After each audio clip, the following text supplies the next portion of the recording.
again, a memorial marker now sits at the location of the former Pruitt-Igoe housing complex in St. Louis. The location has a complicated history. During the Cold War, the federal government conducted chemical testing in the area. Former residents say the chemicals sprayed in the 1950s and 60s made people sick.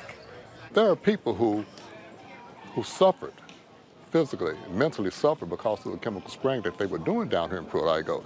And we want compensation, but we just don't want money. I mean, money is always good to have.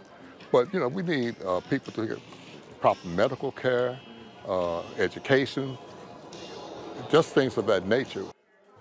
Families and former residents gathered at a nearby church earlier today to honor their loved ones and renew their calls for justice. The federal government maintains the chemicals sprayed were non-toxic.